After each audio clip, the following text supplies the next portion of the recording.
첫 강의 내용이 나의 신앙 고백과 간증이에요. 오늘 무슨 얘기를 할 거냐면, 먼저 서론을 얘기해야겠네요. 여러분, 예수님을 믿으면 신앙 고백을 할 수 있어야 되는 거죠. 신앙 고백을 할 수 있어야 되는데, 근데 더 정확하게 말하면 예수님을 믿어야 신앙 고백을 할 수 있다. 신앙 고백이 중요하니까 신앙 고백을 하자. 막 이런 식이 아니라 그 전에 걸 한번 생각해 보죠. 예수님을 믿는다는 게 뭘까요, 그러면? 나는 예수님을 믿어요. 이렇게 왜 그렇게 말할 수 있을까요? 어떠한 내용이 내가 예수님을 믿는다고 말할 수 있는 걸까? 나 교회 다녀. 요거는 많이 하잖아, 사람들이. 교회 다니면 예수님 믿는 건가?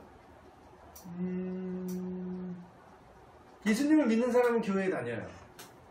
그러나 교회 믿는 사람이 교회도 있는데 교회를 다니는 사람이 예수님을 다 믿진 않아.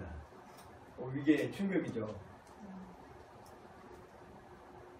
진짜로 막 농담삼아, 농담삼아가 아니라 진짜 그런 분들 있어. 난 교회 안 믿어. 그러니까 내지는 나는 교회 믿어. 막 이런 사람 있어. 너 절 믿냐? 난 교회 믿는데. 넌 성당 믿니? 이런 말이 하는 이유는 내가 뭘 믿는지가 불명확한 거죠. 그러니까 믿음이 있어서 그 믿음의 공동체의 모임과 그 모임이 모이는 어떤 물리적인 장소와 건물로서 그거를 이제 이해를 해야 되는데, 그게 아니라 건물이 먼저 온 거야. 건물이 더 익숙해. 그러니까 교회당 믿니? 뭐 절 믿니? 뭐 성당 믿니? 이렇게 나가는 거지. 근데 그거랑 동의어로 이제 사람들이 이제 쓰는 거죠. 잘 모르는 사람들이. 근데 우리도 예수님을 내가 믿는다고 할 때, 난 교회 다녀. 너 예수님 믿어? 네가 예수님 믿어? 딱 이렇게 누가 물었을 때, 나 교회 다녀. 이런 정도의 이해라면 좀 많이 부족하지 않을까? 부족한다기보다는 적절한 표현이 갑자기 기억이 안 나는데, 부족한 게 아니라 뭘 믿는지가 불명확한 거. 일단 믿으려면 믿음의 대상이 있어야 되죠. 그리고 대상이 어떠한 존재인지를 알아야 그걸 믿든지 말든지 할 거고, 그리고 그 대상과 나와의 관계가 나와야 되는 거죠. 근데 그 예수님을 믿는다는 게 뭔지를 우리가 명확하게 하는 너무 좋은 두 구절이에요. 지금 우리가 묵상을 하라고 제가 알려드렸던 이 구절이. 다시 한번 제가 읽어드릴게요. 이걸 생각하고 다시 이걸 보세요. 내가 예수님을 믿는다고 말할 때 예수님을 믿는다는 게 도대체 어떤 뜻인가 라는 생각으로 이 구절을 보는 거예요.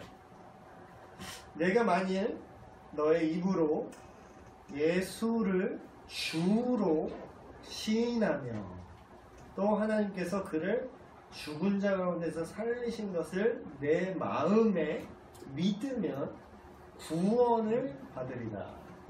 사람이 마음으로 믿어 의에 이르고 입으로 시인하여 구원에 이릅니다. 이 구절을 성경책에 동그라미 할 수 없으니까 스마트폰에 동그라미 할 수 없겠네요. 어쨌든 동그라미를 친다면 첫 번째, 내가 만일 내 입으로 누구를, 믿음의 대상을 얘기하고 있어요. 누구를? 예수님을. 예수님을 어떻게 생각하냐고. 믿는다는 거는 예수님을 어떻게 생각하느냐랑 동의어죠. 그러니까 그게 동의어라기보다는 거기 포함되는 거지.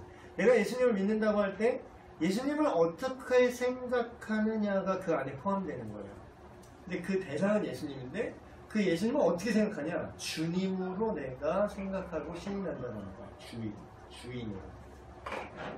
참 현대에는 생소한 개념이죠. 여러분 주인 없잖아요.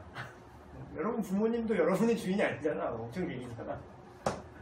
그러니까 현대에는 사실 되게 없어진 개념이에요. 로드라고 되는 영주나 궁세의 개념이나 왕 성경 시대나 익숙한 개념이죠. 노예가 있을 때. 근데 이걸 깊게 들어가면 할 말이 너무 많지만 어쨌든 예수님을 뭘로 내가 인식한다? 주인으로 내가 시인하는 거예요. 이게 예수님을 믿는 거네요. 근데 그 예수님이 어떤 존재냐? 죽은 자 가운데서 죽음을 이기시고 부활하신 분이다. 예수님의 신성이죠, 사실. 그것을 너의 마음에 믿으면 입으로 시인하는 거랑 마음에 믿는 거랑 같이 붙어 있는 거죠. 입으로만 시인해서 구원받으면 내가 진짜 전 인류 다 구원할 자신 있어, 진짜로. 자, 한번 따라해보세요. 그냥, 내가 1,000원 줄 테니까 빨리 따라해, 그냥. 자, 예수님, 예수님, 난 죄인입니다. 뭘 내가 뭘 아니, 그냥 닥치고 5,000원 줄 테니까 빨리 따라하라고. 그럼 할 수 있지, 왜 못해? 입으로만 시인하면. 근데 뭐라고요? 마음으로 믿어 시인하는 걸 말하는 거예요. 그러면 구원에 이른다. 베드로도 또 이렇게 고백하죠. 시몬 베드로가 대답하여 이르되 주님이라고 얘기하죠.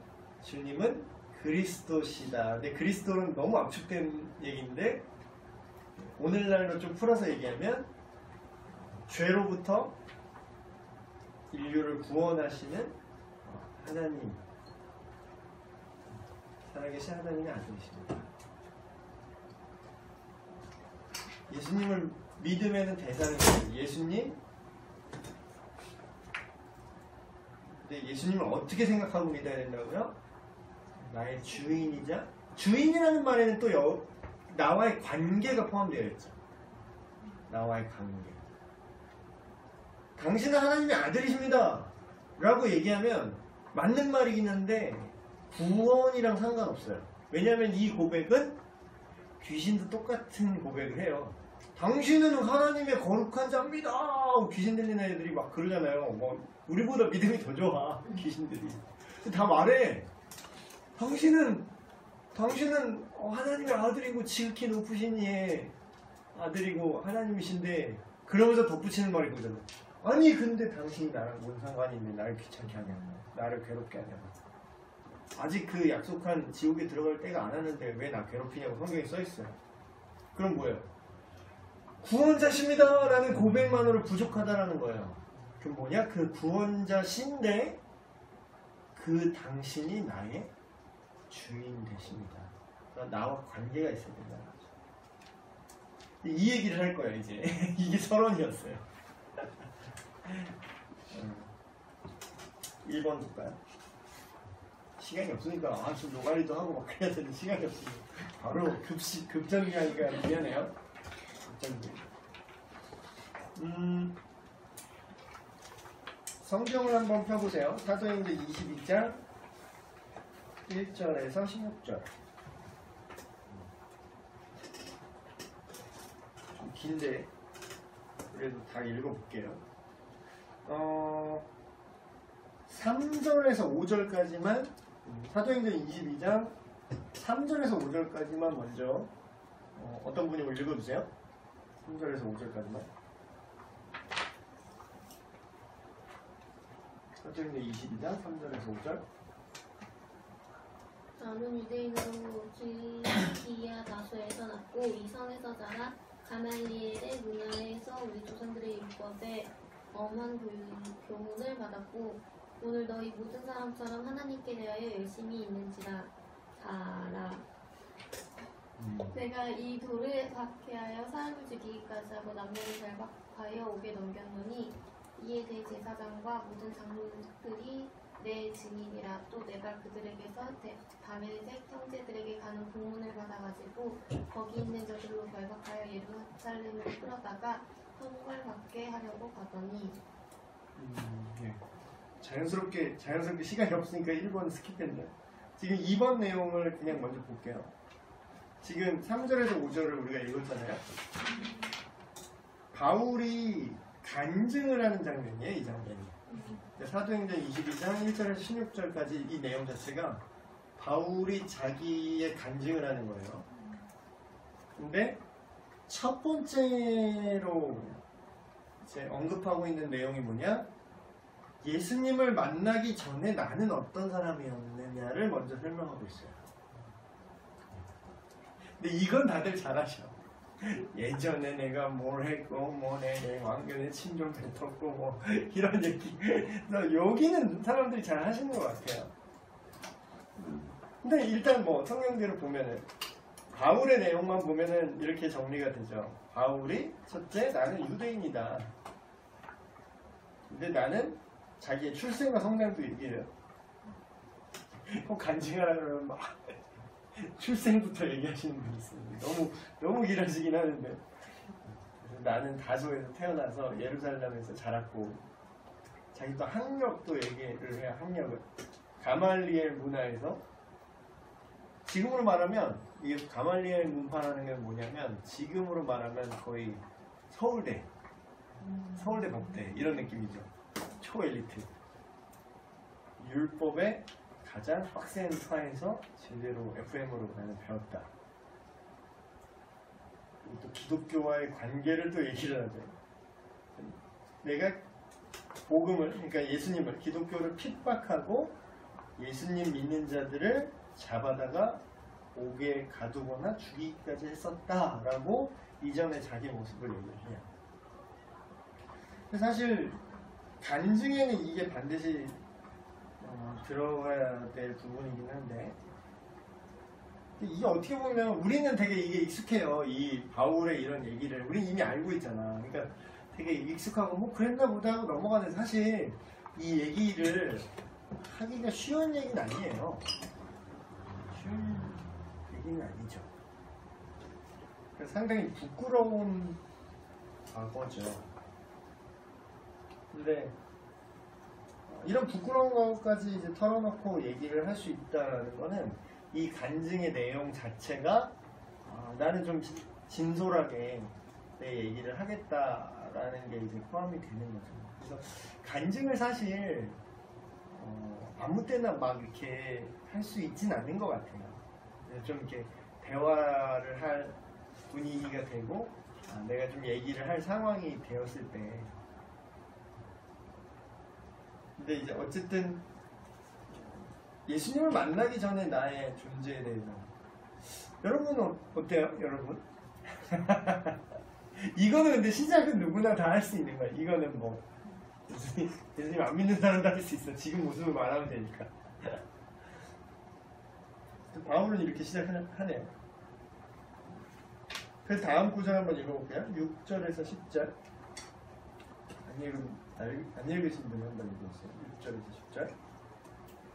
가는 중 다메섹에 가까이 갔을 때에 오정쯤 되어 후련히 하늘로부터 큰 빛이 나를 둘러비치매 내가 땅에 엎드려져 들으니 소리 있어 이르되 사울아 사울아 네가 왜 나를 박해하느냐 하시거늘 내가 대답하되 주님 누구시나이까 하니 이르시되 나는 네가 박해하는 나사렛 예수라 하시더라. 나와 함께 있는 사람들이 빛을 보면서도 나에게 말씀하시는 이의 소리는 듣지 못하더라. 내가 이르되 주님 무엇을 하리이까 주께서 이르시되 일어나 다메섹으로 들어가라. 내가 해야 할 모든 것을 거기서 누가 이르리라 하시거늘. 두 번째 간증의 두 번째 내용이 나오는데, 두 번째 내용은 제일 중요한 부분이죠. 제일 알맹이. 내가 어떻게 예수님을 만나게 되었는가. 근데 이 얘기를 하면 이런 표현을 쓰면은 약간 이상하게 생각하는 분들이 있어요. 그러니까 예수님을 만났어요? 라고 이렇게 물어보면 뭘 만나? 난 그냥 교회 다녔는데 뭐 이렇게 생각하는 분이 있어요. 그러니까 예수님을 만났다라는 게 물론 이 바울은 진짜 만난 거지. 체험적으로 진짜로 막 약간 초자연적으로 진짜로 막 꿈에 예수님이 나타나갖고 막 나 예수님에 대해서 막 이음자도 몰랐는데 내가 자고 있는데 어느 날 갑자기 꿈에 막 신적인 존재가 나타나갖고 당신 누구세요? 난 예수다. 딱 그러면서 만난 분 있어요, 여러분? 거의 뭐 없어. 거의 없어. 이런 분은 진짜 거의 없어. 근데 여러분 정말 성경에 읽다가 주의해야 될 점이, 성경이 말하고자 하는 가르침을 영원한 그 가르침을 우리가 이제 받아들여야 되지. 성경에 나타난 그 사건 자체를 일반화시키면 안 돼요. 그러니까 그게 그 담고 있는 의미를 오늘날에까지 이어지게 이제 우리가 해석하고 새롭게 오늘날에 적용을 해야지. 그냥 써있다고, 성경에 써있다고 그게 토시하면 안 틀리고, 물론 토시 안 틀리고 그대로 기다릴 거가 따로 있어요. 예를 들면 예수님의 재림이라든가 뭐 그런 게 있는데, 이런 것들에 대해서 예를 들면 나 예수님이 나를 이렇게 안 만나줬다 이거야. 나는 이렇게 초대 바울처럼 이런 경험이 없어. 난 이런 체험이 없어. 그러니까 나는 예수님을 만나진 못한 것 같아.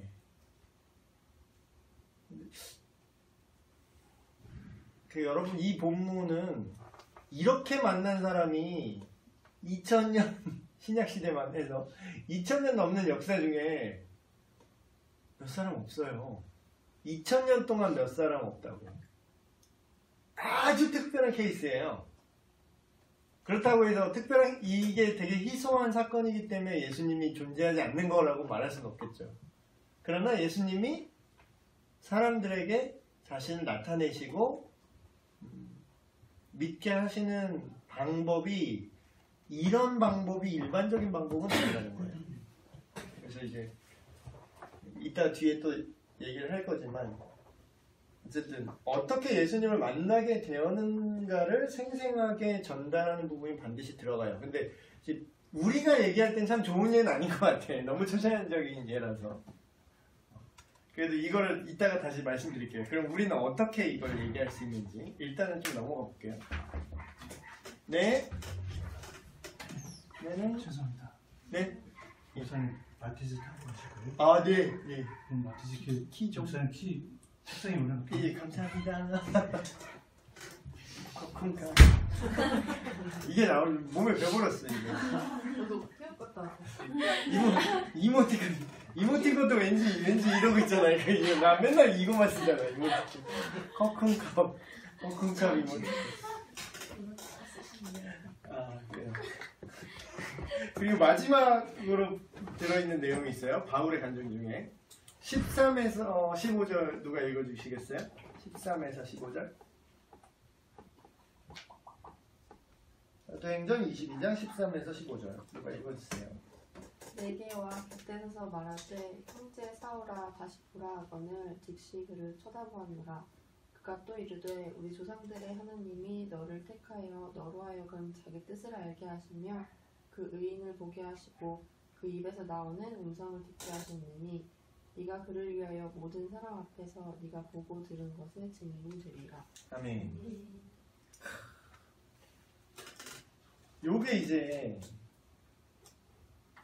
간증의 가장 많은 부분을 차지해야 되고 가장 많은 사람들에게 감동을 주고, 아 그래, 예수님을 만난 사람은 저렇게 되는구나라는 걸 보여줄 수 있는 가장 핵심적인 부분이죠. 예수님을 믿고 나서 어떤 사람이 되었는가예요, 내가. 그러니까 이게 간증이 강력한 이유가 뭐냐면요, 막 기독교 변증이나 막 교리, 물론 저는 그런 거 좋아합니다. 되게 좋아하고, 그래서 그런 거 이렇게 따지면서 댕기는 사람이랑 같이 얘기하는 거 되게 좋아하는 편이긴 하지만, 그런 것과 별개로 간증의 되게 강점은 뭐냐면요, 누가 따질 게 없어요. 그러니까 누가 비난을 하면 비난은 할 수 있어. 뭐 비난을 하려면 할 수 있지만 그게 넌 틀렸어, 잘못했어, 아니야 라고 말할 게 없어요. 왜냐하면 아니 내가 그 경험했다는데, 내가 그렇게 느꼈다는데, 그럼 나의 경험을 그냥 내가 얘기하는데 내가 너한테 뭐 가타부타 얘기하는 게 아니라 내가 그랬다고. 이게 되게 강력한 거예요. 내가 그랬다고. 내가 그런 걸 경험했고 내가 만난 하나님이라고. 그렇죠. 증인이 되는 거죠. 그래서 어쨌든 뭐 바울 같은 경우는 정말 드라마틱하게 너무 이제 심하게 낙차가 참 큰 것 같아. 심하게 바뀐 케이스이긴 하지만 어쨌든 이런 요소를 갖고 있다. 그래서 이제 우리가 만약에 신앙 고백을 한다. 예를 들어서 그래서 뭐 우리 저번에 가톡데이 때 뭐 신앙 고백에서 사도신경의 내용 우리가 뭘 믿는가 뭘 고백하는가 이제 그걸 배우긴 했지만 사실 사도신경은 좀 교리적인 차원이 강해요. 그래서 우리의 느낌과 우리의 고백이라기보다는 하나님이 어떤 분이신지에 대한 합의 같은 거예요. 거기에 더 가깝죠. 그 합의를 우리가 믿는다고 고백을 한다는 거지. 내가 정말 뭐 간증 같은 의미로 뭐 사도신경을 전체를 하긴 좀 어렵죠. 그래서 우리가 만약에 신앙 고백을 한다고 했을 때 개인이 내가 예수님을 믿는 거 그런 걸 말한다고 했을 때 반드시 들어가야 될 요소가 지금 언급한 예수님을 만나기 전, 아니 모를 때, 아니면 잘 모를 때, 저 이따가 간증하는 거 한번 보세요. 제가 뭐 간증 되게 특이하게 할 건데 음악으로 또 제가 간증을 해가지고 그래서 그러니까 어쨌든 예수님을 그러니까 교회를 다녀도 포함됩니다. 이거는 저도 교회는 잘 다녔는데 예수님을 제대로 몰랐어서 그것까지 저는 그 옛날을 그것까지 얘기를 하는데 예전에 예수님을 알지 못하던 나의 예전의 모습 그리고 예수님을 만나게 된 그 사건 그 회심의 그런 사건이라고 표현하니까 또 막 이게 바울같이 막 드라마틱한 걸 또 상상하시는데 제가 일단 아무튼 간증하는 거 보세요. 저는 이렇게 막 드라마틱한 사건이 전혀 없어요. 그렇지만 어쨌든 그거를 이전과는 다르게 새롭게 다가왔고 그게 이제 예수님 만난 현장이죠. 그리고 이 세 번째 요소 그러고 나서 내가 어떤 사람이 되는 거야. 이게 들어가야 되는 거죠. 근데 이제 여러분이 오해하지 말고 이 시간을 잘 들으실게 자, 간증문을 작성하셔야 되니까 이거를 공부하셔야 됩니다. 이런 세 가지 요소가 들어가야 돼요. 지금 그게 중요한 게 아니에요. 간증문을 작성을 물론 하라고 할 건데 다음 주까지 하라고 할 건데 근데 막 부담 갖지 마세요. 그러니까 되게 짧게 막 한 바닥도 안 되게 써도 돼요. 근데 원래 진짜 좋은 글은 짧은데 있을 때 다 있는 게 제일 좋은 글이에요. 또 막상 쓰다 보면 또 겁나 또 길어지더라고요. 다들 저번에 그 작년부 이걸 했는데 막 처음에 목사님 뭐 어떻게 해요 막 이러는 거야. 그래서 막 선생님 짧게 쓰셔야 되는데 막 3장 써왔어. 막 쓰다 보니까 막 아니 짧게 쓰세요 막 책을 쓰시고 본인들 막 필 받으셔갖고 막 3장 막 이렇게 써오셔가지고 아무리 길어도 한 장 안으로 써오세요. 여러분 그거 어떻게 써냐고 걱정하는데 너무 길게 쓰더라고 다. 짧게 쓸 걸 걱정하세요. 어쨌든 다시 돌아오면 간증문을 쓰는 게 목적이 아니에요. 간증문을 쓰는 게 목적은 아니라 간증문을 쓴다는 건 일종의 약간 도구 같은 거고 내가 그런 생각을 잘 안 해봤잖아요. 그러니까 여러분이 생각을 하고 여러분의 믿음과 내가 믿는 게 뭔지 그리고 누굴 믿는지 그리고 나의 이전 모습과 믿음 후에 나의 삶의 변화는 있다면 있는지 아니면 없다면 없는지 이걸 막 준비하다가 나 안 믿는구나 이게 알게 될 수도 있어. 그러면 좀 슬프긴 하지만 그러면 이 안에서 또 이게 또 오히려 내가 어떻게 예수님을 만났는가에 대한 경험이 이 시간이 될 수도 있어요. 이 앞으로의 시간들이 될 수도 있어요. 그러니까 너무 또 좌절하지 마시고 간증 쓰려고 딱 이랬는데 나 안 믿는 거였네 막 이러면서 그렇다고 또 다음 주부터 안 나오지 마시고 간증문 쓰다가 막 나 예수님 안 믿는가 봐요 하면서 이거에서 없었어 내 인생이 3년이 없어. 아니 그렇게 어렵지 않아요. 그러니까 이게 뭐 되게 거창하게 생각하지 말고 어쨌든 이걸 통해서 여러분의 어떤 구원의 확신도 다시금 리마인드 할 수 있고 아니면 뭔가 느낌적으로는 믿는데 구체적으로 뭔가 객관적인 어떤 기둥이 없었다면 내가 믿는 게 이런 거였구나 라고 이렇게 세울 수 있는 계기가 되는 거죠. 그래서 여기는 막 한 사람이 5분 내외로 이 간증의 요소를 맞춰서 지금 인스턴트하게 간증해보라고 막 이런 거 시키라고 나오는데 그러면 오늘 시간이 끝날 것 같아요. 그러면서 또 말 터지면 또 한 분이 막 엄청 얘기해요. 그래서 지금 제가 되게 죄송한데 시간이 없어가지고 제가 원래는 어떻게 하냐면요. 되게 막 여러분도 얘기하고 나도 얘기하고 되게 좀 느긋하게 해요. 근데 이제 1시간 반짜리를 1시간에 하는데 그나마도 전에 늦게 끝나가지고 신장을 늦게 해가지고 제가 지금 마음이 바빠요. 그래서 어쨌든 적어도 이 3가지 내용을 갖추어야 된다. 갖추어서 간증문을 써야 된다라는 게 목적이 아니라 이 3가지 내용을 생각해 보시라는 거예요. 생각해 보라는 거죠. 쓰는 게 목적이 아니라 그걸 생각해 보는 게 목적이에요. 근데 이 3가지 요소에 빠진 게 하나 있어요. 3가지 요소면 충분하냐? 살짝 부족해요. 물론 이것도 간증으로서는 훌륭한데 이 3가지 요소만 들어가도 여기 빠진 게 뭐냐면 신앙 고백이에요. 신앙 고백. 아까 처음에 읽은 구절 중에 로마서 구절 보면은 마음으로 믿은 다음에 마음으로 믿기 때문에 입으로 시인한다라는 표현이 나오죠. 이게 참 교육도 마찬가지고 다 마찬가지인 게 여러분 뭐 이렇게 학생 때 이렇게 시험 보잖아요. 시험 공부 이렇게 해봤죠, 여러분? 시험 공부라는 걸 해봤죠, 여러분? 기억이 오래된 분들 있고 가까이 있는 분들 있을 텐데 시험 공부를 이렇게 하면요, 되게 많이 해보던 게 있어요. 그러니까 시험 공부를 혼자 해. 예를 들어서 혼자 시험 공부를 하는 거야. 예를 들어 공부를 하는데 특히 막 역사나 이런 거, 역사 이런 거 공부할 때 제일 많이 낚이는 거예요. 공부를 해. 태종, 태세, 문단세, 그래, 이런 일이 있었구나. 하면서 막 이해를 해. 그래, 그랬구나. 그래서 딱 내가 이해가 다 되니까 나는 이걸 내가 다 아는 줄 알아. 근데 시험을 딱 보면은 무슨 왕은? 무슨 시대? 이러면 아는 게 없어. 나는 공부할 때 다 이해가 됐거든. 근데 시험 문제가 딱 나오니까 모르겠는 거야. 이건 사실 아는 게 아니죠. 근데 이제 그래서 그런 슬픈 경험을 한 다음에 시험 공부를 이제 같이 하기로 했어요. 사람들이랑. 네, 같이 하는데 시험 공부를 이제 같이 하는데 그래서 방법을 바꾼 게 뭐냐면 내가 애를 가르치는 거예요.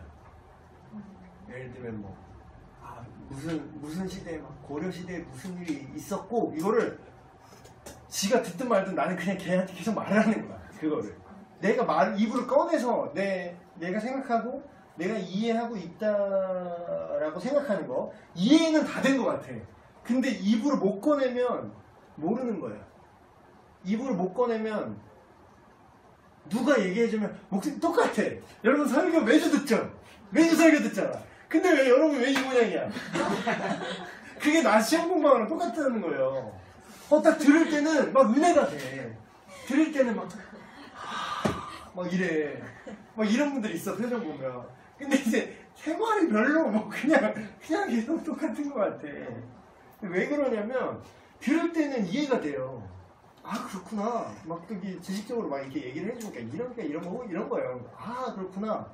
근데 여러분 건 아니야, 그게.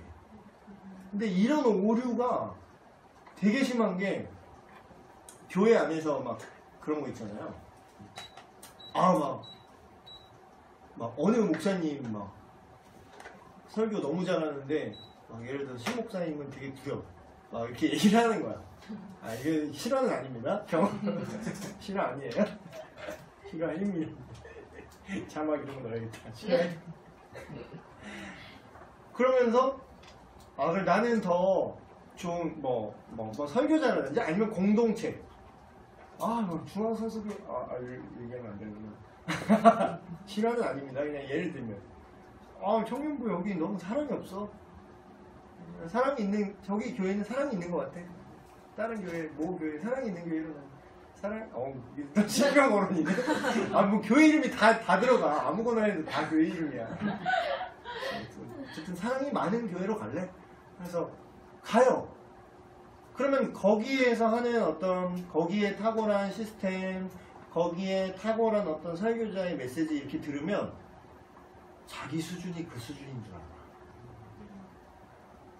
자기 수준은 그 수준이 아니에요. 그러니까 귀는 그냥 예술이야 그냥. 근데 그게 당신 수준이 아니라고요. 그 수준이 아닌 걸 어떻게 하는지 알아요? 고만하고 그렇게 그럴 때 자기 수준이 안 되는 거야. 근데 진짜 수준이 되는 사람은 어떻게 해야 될까요? 좋은 말씀을 듣는 것도 물론 중요하죠. 좋은 말씀 듣는 것도 중요하죠. 근데 막 이제 예를 들어서 너무 막 진짜 막 본문 읽어놓고 본문이랑 상관없는 얘기에 막 헛소리해. 그런 게 아닌 이상 어디 가나 정직하게 말씀을 전하려고 하면 어디 가나 똑같아요. 어느 교회나 다 비슷해. 이단교회 아니고 막 진짜 막 이상한 교회 아닌 이상 교회는 다 예수님이 머리 되는 곳이고요. 다 예수님 다 계세요 교회에. 여기는 예수님 안 계신 것 같아요. 막 이 교회는 예수님 안 계신 것 같아요. 뭐 이단교회 아닌 이상 다 예수님 계시거든요. 근데 그게 중요한 게 아니라 내가 정말 그게 내 안으로 내 믿음으로 들어왔고 그게 내가 뽑아낼 수 있지 않다라는 거예요. 근데 그런 사람의 특징은 다른 것만 이렇게 찾아. 다른 것만. 이제 그게 옳진 않는 거죠. 근데 이제 그런 사람은 결국은 성장을 해야 되는데 그게 뭐냐? 여기서 얘기하는 내가 고백해서 아웃풋할 수 있어야 돼요. 자꾸 인풋만 하려고 해. 좋은 얘기만 계속 들으려고 해. 근데 여러분이 믿는 하나님이 어떤 하나님인지 여러분이 한번 여러분 안에서 꺼내본 적 있어요? 제가 교사 양육반에서는 개강 지난주에 했는데 그런 얘기를 했어요. 그 복음을 전할 때 뭐를 얘기해야 되냐 그런 거 뭐 간략하게 얘기하면서 어려우시면 집에 고양이 이렇게 앉혀놓고 고양이한테 얘기하라고. 고양이한테 복음 전해보라고. 고양이 앉혀놓고.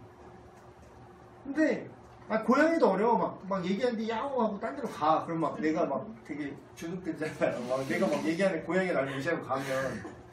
그러니까 뭐 그래요. 그럼 좋아요. 그러면 그냥 인형 하나 세워놔. 아니 그냥 커피캔 이렇게 세워놔. 커피 윌스나 내 간증을 한번 들어볼래? 커피캔이 쓰러져. 사탄의 역사. 커피캔 이렇게 세워놓고 뭐 윌스나 이렇게 얼굴 하나 그려놓고 내가 만난 예수님을 내가 너한테 얘기해줄게. 이렇게 얘기를 해보라고요. 아니 근데 그냥 살아있는 가족한테 얘기하면 더 좋고. 근데 이제 내가 그게 어려울까봐 난이도를 이렇게 차근차근 올려야 되잖아요. 난이도가 극악의 난이도. 나도 우리 아빠 극악의 난이도. 극악의 난이도. 나는 근데 도저히 깡이 안 나가고 난 편지를 썼어. 너무 이렇게 저희 아버지 되게 센 분이에요. 막 이렇게 육두문자에 제왕이셨어요. 그러다 막 극도로 열받으면 자꾸 셀프 디스를 하세요. 막 이렇게 개새끼야 이러면은 이제 나한테 그렇게 하면 본인이 하는 거잖아요. 근데 극도로 분노하셔가지고 이제 셀프 디스를 막 하시는 그런 분이었는데, 영상 찍는데 나와버렸어요. B에 이거 B. 그래서 뭔 얘기하다 이러지? 이게 간증을 신앙 고백을 해보는 게 중요하다. 신앙 고백. 자, 근데 성경에 나오는 이제 FM 신앙 고백이 나와요. 아까 우리 읽었던 마태복음 16편 16절이에요. 다시 제가 읽어드릴게요. 시몬 베드로가, 그러니까 이 전의 맥락이 더 중요하죠. 예수님이 이렇게 얘기하죠. 야, 사람들이 나를 선지자다, 또는 그냥 좀 똑똑한 선생이다, 아니면 뭐 사기꾼이다, 뭐 여러 가지 얘기를 하는데 너는 나를 어떻게 생각하니? 하고 예수님이 직접 물어봤어요. 그거에 대한 대답이에요. 시몬 베드로가 대답하여 이르되, 주는, 일단 시작부터 딱 주님이라는 나와 예수님과의 관계를 설정하고 들어가죠. 주님은 그리스도십니다. 그리고 살아계신 하나님의 아들이십니다. 이거는 그 누구도 하지 못했던 고백이에요. 그래서 이 뒤에 구절이 또 그게 나오죠. 또 베드로가 잘나서 이런 걸 했느냐, 베드로가 지적으로 뛰어나서 이런 걸 알았느냐, 그게 아니라 시몬아, 그것을 너에게 알게 한 이는 너의 아버지나 다른 것들이 아니라 성령께서 너에게 이 사실을 알게 하셨다 라고 얘기해요. 예수님. 다시 돌아오면 신앙 고백. 근데 바울은 신앙 고백이 안 들어가 있어. 근데 또 그러면 바울은 좀 야매로 이렇게 신앙 간증을 했나? 또 이렇게 또 생각하실 수 있는데 그게 아니라 이 상황 맥락 자체를 보면 바울이 이렇게 분명히 끝까지 얘기를 했으면 이제 신앙 고백을 했을 거예요. 근데 이제 중간에 폭동 났어요. 얘기를 하다가 중간에 폭동 난 거야. 그래서 여러분 얼마나 편해요. 집에 고양이 앉혀놓고 얘기해. 고양이가 폭동은 안 일으킬 거예요. 고양이들은 윌슨이라도 이렇게 세워놓고 이렇게 얘기를 해서 하면은 일단 입으로 꺼내면서 여러분이 예수님을 어떻게 생각하는지, 그 고백이 진실인지 아닌지 하는데 너무 심하게 극도로 오글거린다 그러면 이제 다시 한번 생각해봐야 되는 거죠. 그래요. 7번까지 급속도로 왔어요. 7번. 여러분은 이렇게 고백을 할 수 있어요. 그러니까 이거를 약간 신학적으로, 교리적으로 그리스도라는 얘기가 들어가야 되고, 주여라고 불러야 되고, 그런 식으로 생각하지 마세요. 그런 식으로 생각하지 말고, 그러니까 제가, 여기서 저랑 신방을 한 분은 거의 없네. 여기는 되게, 제가 만난 분이 없구나. 제가 이제 청년들 한 명씩 이렇게 상담하면은 제가 공통 질문하는 게 있어요. 항상 했구나, 여기는 했구나. 작년에 했구나, 여기는. 공통 질문하는 게 있어요. 그게 뭐냐면 예수님을 어떻게 생각하세요? 예수님을 어떻게 생각하세요? 근데 이제 그러면 이제 성경을 좀 아는 분들은 지식적으로 그는 그리스도시요? 눈 찌르고 싶은데? 아니 그러니까 한국 사람들이 그게 문제더라고. 자꾸 정답을 말해야 되나 봐. 정답을 말하려고 생각하지 말고 내가 어떤 말로, 나의 언어로, 나의 표현으로 예수님을 고백할 수 있느냐 말이죠. 여기는 이렇게 써있어요. 한 사람도 빠짐없이 고백하도록 한다. 시작하면서 이렇게 영상에 막 증거 남기고 막. 근데 이제 저는 그렇게 하기는 그렇고, 여러분이 남한테 보이는 건 사실 중요한 게 아니에요. 그러니까 물론 전도할 때는 남한테 드러나겠죠. 전도할 때 남한테 드러나겠는데 그거는 내가 전도를 하고 싶어서 드러내는 거고. 근데 남이 나를 어떻게 생각하지? 그런 거 목사님 이걸 하는 게 중요하다니까 해야 돼. 이런 자꾸 답을 내려고 생각하지 마요. 그런 생각은 그냥 그냥 여러분이 예수님을 열심히 믿던 여러분의 신앙을 내가 측정해가지고 누구는 90인데 누구는 27이네 이러면서 내가 그러지 않아요. 그러니까 그런 건 중요하지 않아요. 그런 걸 중요한 게 아니라 여러분 스스로 어떤 고백을 할 수 있는가. 그러니까 아무도 그걸 들여다볼 수도 없고 들여다볼 필요도 없어요. 그냥 여러분과 하나님과의 관계 속에서 여러분은 그거를 들여다봐야 되는 거죠. 그래서 여러분 스스로 집에 가서 주무시기 전에 이 생각을 한번 해보세요. 내가 이렇게 고백을 해보세요. 내가 실시간 그 온도 조절기 춥다가 덥다가 하는 직타로 만드는 거예요. 이 자리가 직타라서 고백해볼 분 한 분만. 근데 고백을 이렇게 웅변하듯이 이렇게 하는 게 아니라 그냥 이렇게 자기 얘기로 이렇게 짧게 이렇게 얘기해볼 분. 예수님, 뭘 어떻게 생각하세요? 근데 제가 상담하면서 참 별일이 다 났어요. 진짜 그래서 되게 재밌어요. 그러니까 막 좋은 거든 안 좋은 거든 어쨌든 기대가 돼. 항상 청년 상담을 하면 그러니까 작년 신방을 하면 그 어른들은 우리도 뭐 다 성인이지만 작년들은 어떠냐면요, 되게 잘 감추고 되게 그러니까 옛날 세대라 그런지 이제 좋은 모습만 보여주려고 되게 노력들을 하세요. 특히 이제 목사님이 오신다 그러면 막 되게 긴장을 하시고 그래서 막 잘 이렇게 막 내 마음이 잘, 내 믿음이 딱 이렇게 각이 잡혀 있어야 돼. 그래서 내가 좀 안 좋아도 안 좋은 얘기를 거의 안 하시거나 막 그런 경우가 많아요. 근데 이제 청년들이랑 상담을 하면 이 패기 보소. 진짜 내가 어떨 때는 와 이걸 이렇게 얘기를 할 수 있구나.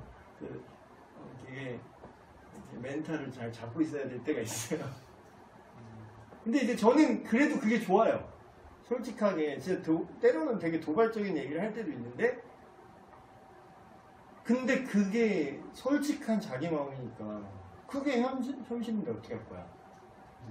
네가 답이 이건데 너 이 새끼야 이게 답이 이게 안 나와? 이거는 문제 해결이 아니잖아요. 근데 이 때린다고 뭐 예수님 믿는 것도 아니고 그런 것도 아니잖아.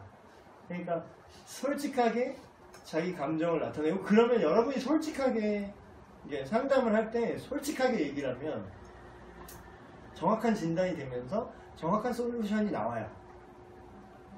이제 막 병원에 갔는데 막 어디 아프세요? 그러는데 난 눈 아픈데 막 눈 아픈 게 너무 죄송스러워. 그래가지고 막 안 아파요 막 그러고 그냥 여기 좀 가려워요. 막 엉뚱한 얘기를 하면 엉뚱한 약을 주잖아. 그렇죠? 그래서 전 청년들 상담하는 게 참 되게 재밌어요. 어떤 면에서. 그래서 이게 왜 나왔지? 어쨌든 고백을 하셔야 된다. 고백을 한번 해보세요. 아무도 굳이 사람 앞에서 하라고 하진 않고. 근데 이제 이게 문제지. 8번. 바울이랑 베드로는 이렇게 패기 보소 이렇게 많은 사람한테 막 폭동이 일어나는 와중에 이제 자기한테 적대적인 사람들 앞에서도 이제 이렇게 간증을 했잖아요. 근데 이제 우리는 누가 막 간증한다고 막 누가 아직까지 우리나라 상황을 막 누가 잡아가고 그러진 않죠. 조금 이상하게 생각을 할 수는 있겠지. 그러나 그렇게 막 이렇게 큰 문제가 되진 않는데 왜 우리는 간증을 못할까요? 잘. 아닌데요? 난 잘하는데요? 목사님? 이러면은 괜찮아요. 죄송해요. 응 아닌데? 막 이러면 난 간증하는데? 또 이러면 또 제가 할 말은 없는데. 사람들이 그러면 이렇게 얘기하죠. 나는 잘하는데 사람들이 간증을 잘 못하는 이유가 뭘까? 여러분 그 이유가 뭘까요? 라고 한번 얘기해 보시면. 저 같은 경우에는 믿지 않는 친구들이 대부분인데 이제 그거 대박이네. 되게 좋은 상황이에요. 저는 내 주위에 안 믿는 사람이 이제 거의 없어가지고 전도 할 게 없어. 그 친구들 앞에 가면 그냥 내가 이런 얘기를 하면은 분위기가 뭔가 싸해질 것 같고 말해도 뭐 잘 안 들을 것 같고. 어렸을 때 제가 잘 교회는 다녔지만 예수님을 잘 몰랐을 때 머리로만 알았을 때 그때는 간증을 하기보다는 그냥 교회 나가자 교회를 전했지. 네 그렇게 했는데 이제는 내가 만난 예수님을 이렇게 얘기해야 되잖아요. 근데 우리 친구들 앞에만 가면은 얘기하기가 좀 어렵더라고요. 남자들이니까 좀 아무래도 진지하게 이야기하기도 좀 분위기가 좀 애매한 것도 있고 그냥 약간 애둘러서 말하긴 하는데 나는 그러니까 요즘 친구들이 얘기하는 게 왜 사는지 모르겠다 이런 얘기를 많이 하더라고요. 다 직장인이고 그러는데 돈 벌고 뭐 이러고 그러는데 뭐 취미는 목표가 뭔지 모르겠다 그러는데 나는 삶의 목표가 있는데 그거는 나는 하나님 나라를 위해 사는 거다 이렇게 애둘러서. 근데 좀 번역이 필요하긴 하죠. 그러니까 막 네. 그럼 안 믿는 사람한테 막 하나님의 영광을 위해서 난 살아. 그러면 미친 광신도 새끼 그냥 이렇게 그냥 이렇게밖에 안 비친 거거든요. 그러더라고요. 그 사람들한테는 너무 리얼하게 어려운 것 같아요. 좀. 네. 그러니까 간증을 하는 것도 그러니까 내 어떤 신앙을 고백하는 것도 일단 내가 먼저 1차적으로 정리가 될 필요가 있고 내가 정리가 된 다음에 그거를 알아듣게 전달하는 거를 혼자 좀 시뮬레이션 해볼 필요. 그러니까 윌슨이 필요한 거예요, 우리에게. 윌슨 이렇게 갖다 놓고 윌슨한테 나는 하나님의 영광을 위해서 살아. 근데 이렇게 얘기하면 윌슨이 하나님의 영광이 뭔데 그러면 이렇게만 대답해줘도 상당히 좋은 상황이에요. 보통은 이 광신자 새끼 뭐래? 하면서 이렇게 되는 거지, 이렇게 얘기하면. 그래서 저도 근데 사실 지금 이제 목사가 됐지만서도 이제 그 안 믿는 친구들이 이제 몇 명 있는데 그 친구들한테는 이제 그런 거죠. 그러니까 막 너는 힐 주러 다니냐? 막 이러고 게임적으로 네 성직자니까 나 힐 좀 줘라야 뭐 이런 애들이. 그러니까 되게 웃겨요. 아무튼 이 자식들이 웃긴데 그쵸. 어쨌든 뭐 그런 분위기 싸해지는 거 그리고 그들과의 세속적인 친구들과의 어떤 접점이 되게 애매하다. 뭔가 그런 얘기를 하러 만나는 게 아니니까 그렇지. 그런 얘기를 하면은 그 모임에 뭔가 의미가 이상해진다. 근데 이제 프리터크 할 때 그 상황으로 좀 잘 연결하는 게 필요하긴 해요. 근데 그 공통 주제는 그러죠. 사실 인생 힘든 거는 누구나 힘들고 사실 이 세상에 고통이 가득하고 뭐 우리가 힘든 이유는 누구나 힘들잖아요. 정도의 차이가 있지만 그리고 상황의 차이가 있지만 근데 그 어떤 사람은 또 그렇게 어떤 신학자는 그렇게 얘기를 했어요. 우리가 고통받는 이유는 이 세상이 완전하지 않다는 걸 눈치채게 하려는 하나님의 축복이다. 이렇게 얘기했어요. 이게 너무 맞는 말이지. 만약에 아무런 문제가 없어. 그러면 이 땅이 뭔가 다라는 느낌이 들잖아. 근데 뭔가 결핍이 있어, 이 땅은. 뭔가 부족하고 뭔가 고통이 있고 그걸 우리는 느껴요. 안 믿는 사람도 느껴요, 그거는. 근데 그거를 통해서 영원한 하나님 나라 그걸 하나님을 보게 한다라는 거죠. 어쨌든 이건 뭐 기독교 변증적으로 가는 얘기니까. 그런 이유가 있다. 또 다른 이유로 뭐 여러분 중에 막 간증 이런 것 때문에 간증을 잘 못하지 않나 그런 거 혹시 있나요? 네. 네. 예, 안녕하세요. 제자 훈련하고 있습니다. 아, 예. 제가 좋으신 하나님을 전하는 거잖아요. 어쨌든 제 간증을 한다는 거는 안 믿는 사람들 앞에서는 하나님 좋아. 그런데 그렇게 한 번 그런 적이 있거든요. 교회를 데려가서 싶은 친구가 있었는데 같이 다니자 하나님 믿자 하면서 밖에서 내 모습은 그렇지 않는 거죠. 그러니까 그래서 내가 그런 것 때문에 함부로라고 해야 되나? 자꾸 새로운 게 나와. 여기 써있는 얘가 이렇게 있거든요. 근데 다 새로운 게 나와. 이런 거는 아주 그냥 다채롭게 나오는데. 그래요. 그래 참신하다. 그럴 수도 있지. 맞아. 그럴 수도 있지. 정작 내 모습은 그렇지 않는. 그러니까 약간 내가 입이 삐뚤어졌는데 그래도 나는 말은 바르게 하지만 애들은 내 삐뚤어진 입을 본다. 약간 그런 느낌. 입도 좀 멀쩡하게 돌려놓을 필요가 있죠. 그렇죠? 그래요. 또 여기 나온 게 하나도 안 나오네. 또 어떤 것 때문에 간증하기 어려워요? 저는 여기 지금 예배 오기 전에 그런 전할 일이 생겼어가지고 했는데 돌아오면서 엄청 후회를 많이 했거든요. 눈치 보면서 얘기를 다 못해서. 그러니까 그 사람이 어떻게 이거를 받아들일까도 그렇고 신이 존재한다면의 가정하에 얘기를 나눴었거든요. 신을 전혀 믿지 않는 사람이라서. 근데 그러니까 내가 말하는 거에 따라서 그 사람이 어떻게 그 예수님에 대한 생각을 정립하고 이게 되는 거잖아요. 자신이 없습니다.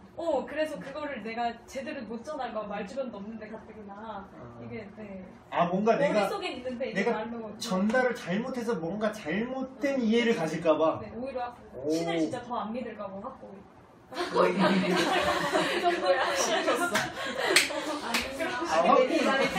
맞아. 어설프게 변증하다가 막히면은 막 그쵸. 그거 너무 역시 쓰레기야. 너무 역시 종교는 쓰레기야. 그 영상 예배 때 봤던 영상 보여줘요.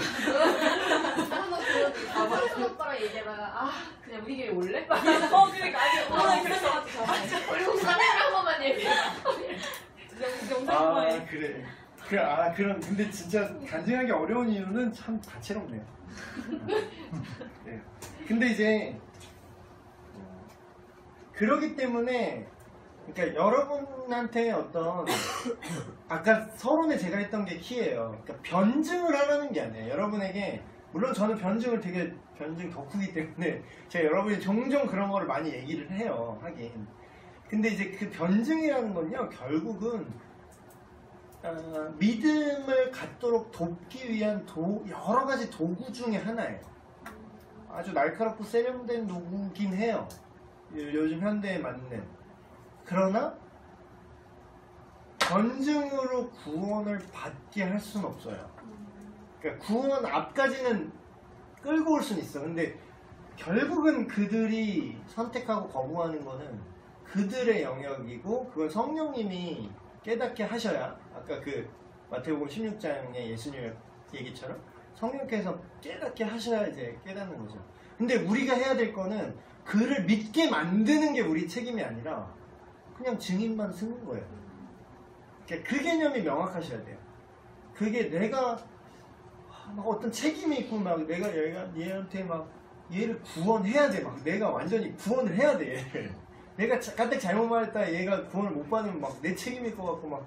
근데 그게 중요한 게 아니라 그러니까 여러분이 변증을 할 게 아니라 그냥 내가 이렇게 느꼈다. 그러니까 내 얘기를 하는 것이 간증의 가장 강력한 점이죠. 이제 여기 나오는 그 간증을 자신 있게 못하는 이유들은 이렇게 나왔어요.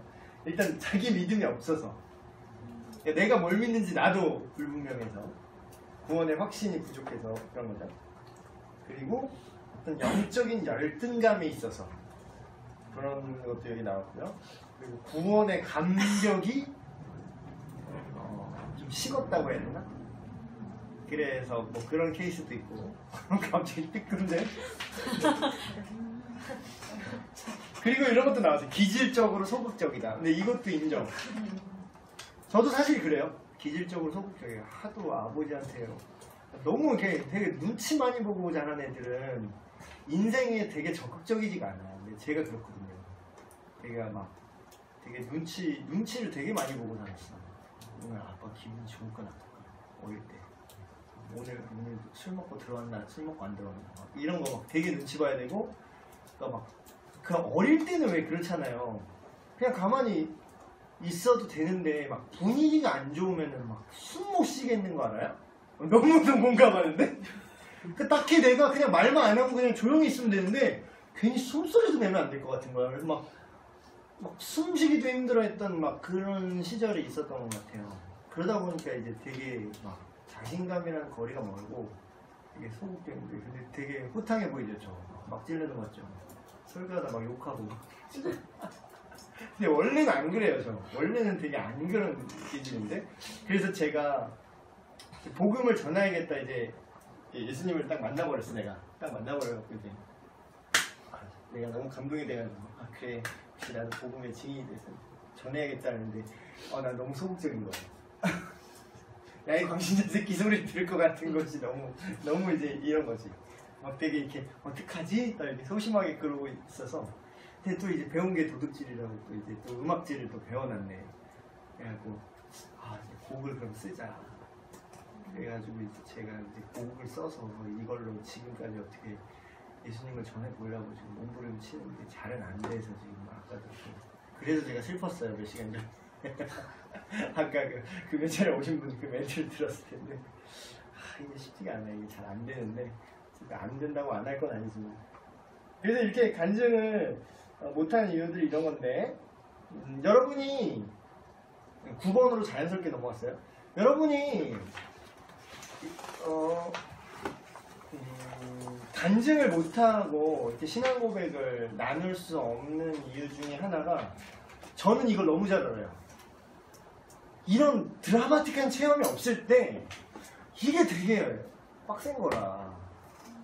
근데 저는 어릴 때부터 그런 사람들이 되게 부러웠어요. 이렇게 교회를 다니잖아. 그럼 사람들이 나를 이제 기대를 하잖아. 신도환이 막, 교회 진짜 오래 다녔어. 막, 신도환이 뭐 고등부 회장이야. 내가 막 고등부 회장이야. 미쳤지. 말도 안 돼. 학교 가서 막 애나 때리고 다니는데 교회면 회장이야. 그러니까 이게 되게 이중생활이었어요. 되게 이중생활이에요. 자연스럽게 이전의 나의 모습을 또 얘기를 하는 건데. 근데 또 그게 되게 잘해. 또 그걸 잘해. 또. 교회에서는 이제 욕 한 마디 안 해. 이게 되게 잘해. 나는 스파이 같은 거 하면 잘할 것 같아. 되게 절대 내가 그런 사람인지 절대 몰랐을걸? 되게 가면을 되게 잘 썼어요. 가면을 아주 정교하게 잘 썼어. 딱 나오면. 이제 언어가 바뀌어. 이제 자아가 다른 자아야. 완전 언어가 바뀌어. 사용하는 언어가 바뀌어. 이제 교회 오면 이제 교회 모드. 이제 학교 가면 학교 모드 이렇게 다 바뀌는 거지. 그래서 요즘 이게 고등학생들이나 이게 친구들이 이제 학교에서도 나는 그리스도인입니다 이런 거 보면 나는 되게 기특해요. 그런 친구들 보면 나는 때는 나는 못 그랬거든. 나는 학교에서는 쓰레기 교회에서만 그리스도인이었거든. 근데 저 같은 사람이 되게 힘들어온 게 체험이 없는 거라 좀 아예 안 믿다가 갑자기 교회 안 다니다 갑자기 뭐 어떻게 누가 전도하거나 막 성경 읽거나 뭐 어디서 막 복음 메시지 들어가지고 막 어느 집회 그냥 따라갔다가 막 갑자기 예수님 만나고 막 이런 친구들 보면 난 너무 부러운 거야. 그게 나는 언제 예수님을 믿는 건지 난 지금 믿는 건지도 모르겠구나. 언제 믿는지도 모르겠구나. 되게 인생이 되게 뭐랄까 되게 애매모호해요. 그래서 그런 거 되게 싫어했었는데 되게 그런 것 때문에 되게 힘들었었는데 여러분에게 드릴 말씀이 있어요. 여러분 체험이 있어야만 간증을 하는 게 아니에요. 그러니까 여기서 말하는 체험은 드라마틱한 거. 물론 드라마틱한 게 있으면 좋죠. 근데 뭐 그게 필수적이진 않아요. 아까도 제가 얘기했잖아요. 바울처럼 환상 중에 진짜로 대놓고 예수님이 찾아온 사람이 성경 전체 역사 중에 손에 꼽을 만큼 들어있다고요. 2000년 넘는 역사 중에 몇 사람 안 돼요. 그렇게 드라마틱하게 체험한 사람이. 그럼 대다수는 들어서 아는 사람들이에요. 대다수는 성경을 읽어서 알거나 복음 전도자가 그런 기록, 근데 그 내용이 계속 이어져 내려온 거예요. 그거를 증언하는 거. 다른 사람의 간증을 듣고 그러면 정말 그렇구나 라고 내가 예수님을 이전과는 다르게 새롭게 관계가 설정된 거. 그게 이제 사실 그게 회심의 체험인 거죠. 어떤 드라마틱한 그런 초자연적인 현상이 없었더라도. 그래서 결국은 체험보다 중요한 건요, 신앙 고백을 하는 거예요. 내가 막 예수님을 내가 언제 막 지금부터 믿겠습니다. 맞아! 이렇게 해서 막 내가 언제 믿었는지 나는 몰라요. 난 모른다고. 난 내가 언제 거듭났는지 난 지금도 모르겠어. 구원파가 오면 되게 짜증나요. 나한테. 몇 월 며칠 몇 시 거듭났어요? 찍고 싶어 그냥. 십자가로. 김남국 목사님 잘하는데 십자가로 제가 찍어야 된다고. 근데 김남국 목사님한테도 그렇게 구원파가 찾아온 거예요. 구원파가 찾아왔는데 뭐라고 해요? 똑같이 아니라고. 목사님 몇 월 며칠 몇 시에 구원 받았어요? 그러면? 그러는 거야. 죄송해요. 재수없음주의. 재수없음주의. 이렇게. 이런 거 되게 잘해요. 이런 거 하면 막 우리 아내가 그런 것 좀 하지 말라고. 좀 목사가 못 그래 근데. 근데 그게 아니라 이렇게 해야 알아들어. 이게 자꾸 못 알아들어갖고 점잖게 얘기하는 거 별로 내 체질에도 안 맞고 전달력도 별로 안 좋아. 그래서 그렇게 얘기를 하면 그렇게 얘기를 했대요 김남국 목사님한테. 근데 김남국 목사님이 또 되게 욱하잖아요 그분이. 그 마커스 그 설교하시는 그분이. 되게 욱하셔서 이런 얘기를 했대요. 그 옛날에 그 주민등록증 이렇게 있잖아요. 근데 옛날 분들은 어릴 때 애들이 잘 죽었대요. 그러니까 그런 지금처럼 예방접종이나 막 위생 막 병원 이렇게 발달할 때가 아니라서 김남국 목사님 세대만 해도 잘 죽어서 얘가 한 한 몇 년, 그러니까 한 1년 냅둬보자. 그 1년 안에 너무 많이 죽으니까 애들이. 그래서 냅둬서, 얘가 살 것 같아. 그럼 그때 호적에 등록을 한 거야. 그러면 주민등록증에는 뭐 예를 들어 58년 몇 월 며칠 내 생일이 돼 있는데, 진짜 내 생일이 언제인지를 모르는 거야, 이분이. 등록을 이때 한 거지, 이때 내가 태어난 건 아니거든. 그러면서 자기 민증 딱 보여주면서 그 얘기를 한 거야. 아니, 나는 내가 지금 살아있어요? 죽어있어요? 내가 지금 태어났어요? 안 태어났어요? 나 태어났죠. 근데 난 내가 언제 태어났는지 모르는데?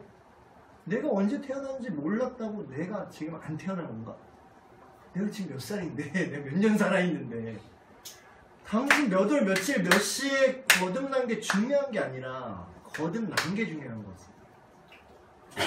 그쵸. 난 그 얘기 듣고 너무 운해야 그래, 나한테 필요했던 얘기지.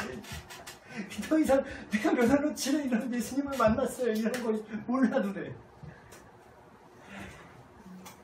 여러분, 제 모태교인들은 좀 위로를 받으시기 바라고요.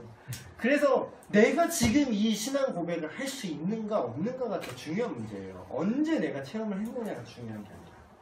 그러나 이 고백도 사실 기계적으로 하는 게 아니잖아요. 그렇기 때문에 이것도 사실 체험이 있는 거예요. 고백을 한다는 건 체험이 있는 거지. 근데 그게 우리가 생각하는 초자연적인 체험이 아니라 모든 상황과 성경을 읽다가 성경 말씀이 똑같은 성경 계속 읽었지. 내가 성경 안 읽고 있겠어? 내가 막 고등학교 때부터 계속 막 5살 때부터 교회 다녔는데 그때 내가 예배를 막 몇 번, 여태까지 예배를 드린 게 몇 번인데 내가 그럼 그 안에 예수님 얘기를 안 들었겠어요? 근데 들었지. 근데 내가 안 믿어지고 안 와닿는데 어느 시점에 나와 예수님의 관계가 성경에서 말하는 하나님이 원하시는 그 관계로 새롭게 다가오고 믿어지고 깨달아진 거예요. 그게 체험이에요. 체험이 별게 아니에요. 그래서 그게 고백이 내가 되는 거지. 마지막입니다. 결국은 그래서 지금 우리가 이거를 얘기했잖아요. 간증의 요소, 이전에 예수님을 제대로 믿기 전에 예수님을 제대로 만나기 이전의 나의 삶, 그리고 어떻게 예수님을 만났는지. 저 같은 경우는 어떻게 예수님을 만났느냐를 얘기한다면 저는 이전에는 되게 그래서 막 이런 기준이 없어서 막 이러고 있는데 나는 체험이 그런 건 줄 알고 그런 거 없으니까 나는. 그래서 이거 되게 애매한 거예요. 근데 김남국 목사님이 그 얘기를 하고 막 이렇게 들으니까 나는 그럼 어떻게 예수님 믿었는가? 언젠지는 몰라요. 그러나 그거를 내가 확신하는 이유는 난 내가 거듭났다는 걸 뭘로 알 수 있냐면 그 시점을 모르지만 내가 성경대로 예수님이 없으면 나는 구제불능이구나라는 확실한 인식이 있었어요. 그게 어느 시점, 20대 초반 어느 시점. 그래서 성경을 제대로 성경 말씀이 제대로 읽혀지기 시작했고, 근데 그 사이는 그렇게 간단하진 않았어. 그 여러 사람들의 간접적인 영향들이 있었어요. 어떤 믿는 선배들의 어떤 그런 모습이라든가, 또 그런 학교에서 갔던 그런 제자훈련 복음 말씀 듣는 거라든가, 그런 건데 복합적으로 일어나서 시점은 불분명하지만 그 고백은 이전과는 확연히 다르게 내가 예수님을 제대로 믿게 된 거죠. 그러니까 아이러니하게도 내가 예수님을 이제 믿는다가 아니라 거꾸로 내가 여태까지 예수님을 안 믿었구나, 이걸 내가 알게 됐어요.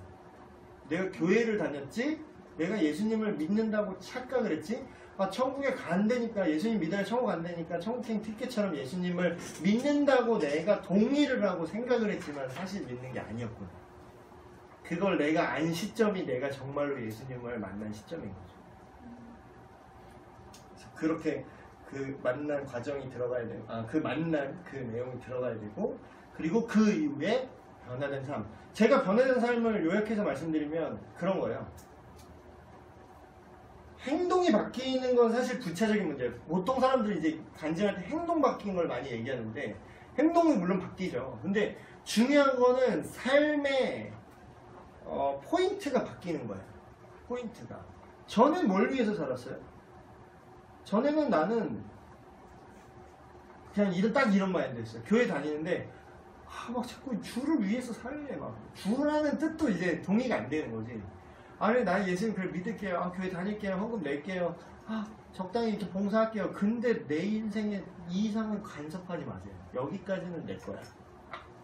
내가 왜 예수님을 위해서 사는 건 오바야. 예수님을 위해서 살고 싶진 않아. 난 내 인생 내가 좀 살게요. 적당히 종교 생활을 할 테니까 내 거는 건들지 맙시다 우리. 약간 이런 게 있었어요.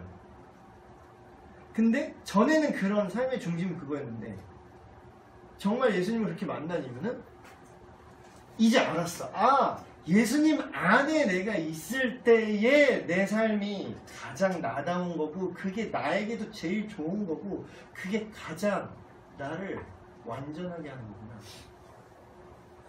그걸 알아버린 거지. 그러니까 예수님을 믿는다라는 건요 공부해서 믿는다라기보다는 여러분이 뭐 동의를 한다 동의를 하지 않는다라기보다는 눈치를 채는 거에 가까워요. 제가 전에 설교 시간에 얘기한 건데 예수님을 믿는다는 건 눈치채는 거예요. 아 예수님이 없으면 우리 인생 노답이구나 이거를 눈치챈 거지. 그 사실이 바뀐 게 아니야. 그 사실은 언제나 그곳에 있었는데 내가 이제서야 그걸 눈치챈 거지. 그래서 그리고 그 결과 최종적으로 내가 예수님을 어떻게 생각합니다. 신앙 고백이 되는 거죠. 예수님은 나는 예수님 없으면 아무것도 아니고 내가 지금 이 세상을 살아가는 때도 부족하고 앞으로의 구원과 모든 것도 나는 답이 없는 인생인데 예수님이 나의 주인 되어주시고 또 예수님이 나의 구원자 되어주십니다. 그런 고백이 딱 나와야 되는 거죠. 이 네 가지 요소가 이 네 가지 요소를 일단 여러분의 삶을 통해서 지금 생각을 해보세요. 한 주 동안. 그 다음에 짧게 제발 짧게요. 너무 길면 안 돼요. 짧게 이 네 가지 요소가 들어가게 한 바닥 정도 한 페이지 안쪽으로 간증문을 짧게 작성을 하셔서 이게 다음 주에 이제 제출하시면 될 것 같아요. 그리고 혹여라도 또 그런 분이 있을까봐 말씀드리면 만약에 이런 내가 정말 변화가 없다 생각을 해봤는데 나는 예수님을 아직 나는 거듭난 적이 없는 것 같다. 근데 여러분 이걸 오해하지 마세요. 여러분의 수준과 상관없는 거예요. 이거는 여러분이 입이 삐뚤어졌다라는 걸 눈치채는 거예요. 내가 입이 아직 삐뚤어져 있다고 해서 내가 거듭나지 않는 게 아니에요. 그건 진짜 행위구원이에요. 여러분의 삶이 100% 거룩해야만 여러분이 거듭난 게 아니라니까요. 거듭나야 거룩해지기 시작하는 거예요. 순서가 반대야. 그러니까 나는 아직 예수님 안 믿는 것 같아. 신앙 고백이 없는 것 같아. 뭐 이런 걸 판단하는 기준으로 여러분의 어떤 삶에서 죄 짓는 거라든가 그런 게 기준이 돼서는 안 돼요. 무슨 얘기인지 아시겠죠? 그래서 아예 쭉 이 한 과랜다. 이 쭉 그 모든 과마다 그런 읽고 오시고 짧게 외울 그 핵심 구절들을 아예 쭉 뽑아서 올려드릴게요. 카톡창에. 그래서 일주일 동안 좀 이거 간증에 대해서 생각을 해보시고 사실 결국 이제 노래라는 형식을 빌려서 하지 이제 하려고 하는 게 이제 10월달에 하려고 하는 게 그런 거예요.